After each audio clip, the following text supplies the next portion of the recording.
हे good evening friends, आपका स्वागत है राजीव स्टॉक मोटिवेशन में।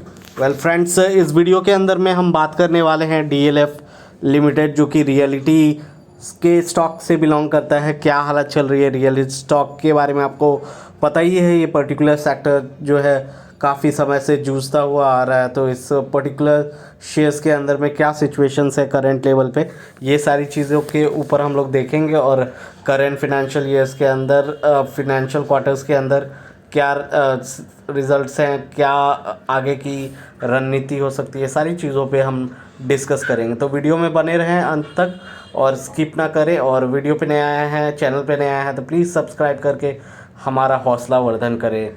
वैसे अगर करंट प्राइस पे देखें, डीएलएफ 394.60 के प्राइस के ऊपर चल रही है। 5 साल के अंदर अगर मैं बात करूँ रियलिटी सेक्टर के स्टॉकों के, तो उसके मुकाबले में तो ठीक ठाक ही रिटर्न्स है। 5 साल के अंदर भी अगर देखें तो लगभग 75% का रिटर्न्स दिखाई पड़ रहा है इस पर्टिकुलर स्टॉक के अंदर में। बाकी स्टॉक की मार्केट कैपिटलाइजेशन वैल्यूएशंस देखें तो मार्केट कैपिटलाइजेशन बहुत ही तगड़ी है डीएलएफ के अंदर में, वॉल्यूम्स भी तगड़े आते हैं।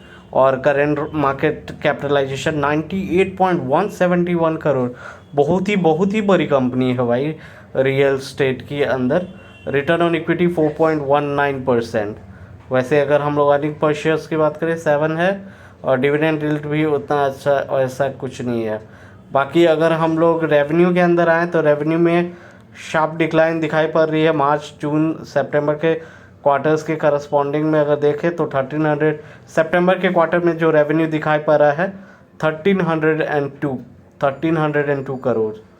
बाकी रेवेन्यू जो है डिक्लाइन करी है मार्च से अभी तक। मार्च के अंदर में जो रेवेन्यू थी वो थी 1547 करोड़।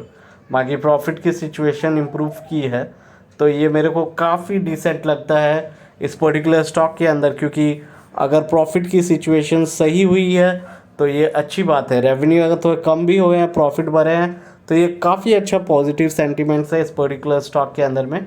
सितंबर क्वार्टर्स में 477 करोड़ की प्रॉफिट जनरेट की है कंपनी ने, और उससे पहले 470 करोड़। बाकी अगर आए हम लोग टेक्निकल इंडिकेटर्स के ऊपर, तो टेक्निकल इंडिकेटर्स अगर हम लोग 50 डेज़ का ईएमए देखेंगे, 50 डेज़ का एवरेज देखेंगे, सिंपल मूविंग एवरेज के ऊपर बाई है और एक्सपोनेंशियल मूविंग एवरेज के ऊपर सेल है। तो यहाँ पे मिक्स्ड अप है। अगर लास्ट 50 डेज़ के अंदर में सेल की सिचुएशन ज़्यादा है, बट 200 डेज़ के अंदर में सेल की सिचुएशंस कम है, बाई की सिचुएशन ज़्यादा है।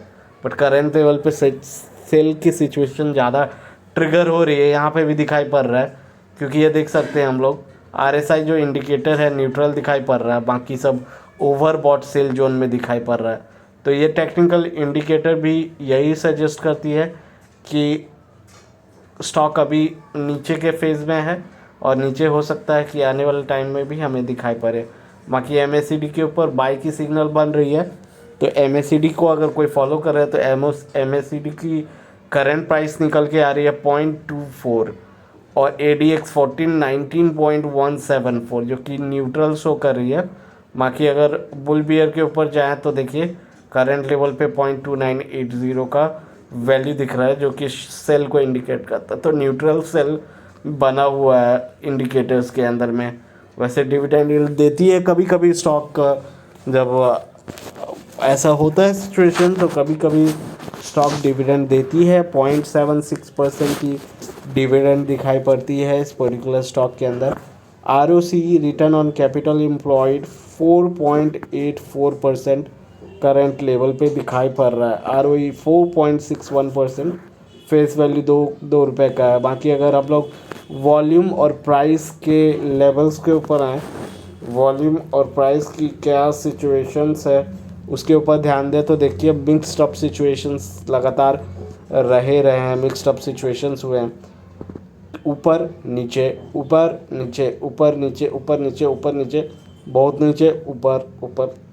तो इस टाइप के सिचुएशंस बनी हुई है इस पर्टिकुलर स्टॉक के अंदर में। अगर हम लोग अगर आते हैं क्वार्टर्स के नंबर्स के ऊपर, तो देखने वाली बात होगी कि सितंबर के क्वार्टर्स में क्या सिचुएशन रहे। सेल्स के अंदर में थोड़ी सी गिरावट दिखाई पड़ रही है 1302 करोड़ की। सेल्स दिख रही है यहाँ पे जून के कंपैरिजन में लगभग 140 करोड़ कम है। ऑपरेटिंग प्रॉफिट बढ़ी है, ये अच्छी है। ऑपरेटिंग प्रॉफिट मार्जिन भी परसेंटेज भी बढ़ी है यहाँ पे, और प्रॉफिट बिफोर टैक्स भी बढ़ी है। तो सितंबर के क्वार्टर्स में कंपैरेटिवली अच्छा नतीजा दिखाई पड़ रहा है, जिसका हो सकता है आने वाले टाइम के अंदर डीएलएफ में सिचुएशंस जैसे देख ही रहे हैं 6 मंथ के अंदर अच्छी दिख रही है, तो आने वाले टाइम में अच्छी हो। वैसे प्रॉफिट बिफोर टैक्स देख सकते हैं 351 करोड़, नेट प्रॉफिट 477 करोड़। और अगर स्टॉक के CAGR के ऊपर जाएं तो नेगेटिव देखिए, बहुत सारे ऐसे भी स्टॉक्स रहे हैं रियलिटी के अंदर, ये उतना अच्छा डिसेंट रिटर्न्स नहीं है। बट यहाँ पे अगर हम लोग 3 साल के ऊपर या 5 साल के ऊपर देखें तो रियलिटी जैसा चल रहा है, रियलिटी स्टॉक जैसा चल रहा है, उसके मुकाबले डिसेंट रिटर्न्स दिखाई पड़ रहा है 5 साल के अंदर भी और 3 साल के अंदर भी। बाकी अगर 10 साल की सिचुएशन देखें तो उतनी अच्छी सिचुएशन दिख नहीं रही है। 10 साल में 7% के रिटर्न्स दिखाई पड़ रहे हैं। बाकी ये प्रोमोटर्स की होल्डिंग्स कंसिस्टेंट बनी हुई है 74.95%। और FIS ने माल भी लाइक घटाए हैं, तो FIS के अंदर बिकवाली थोड़ी बहुत है। DIS ने माल बढ़ाए हैं और पब्लिक ने भी माल घटाए हैं। तो डेफिनेटली जब ऐसा सिचुएशंस आता है, जब पब्लिक ने सेट करते हैं, तो वहाँ पे ये लोग उठाते हैं। बाकी आपको वीडियो कैसा लगा प्लीज़ कमेंट करके बताएं। Thanks for watching.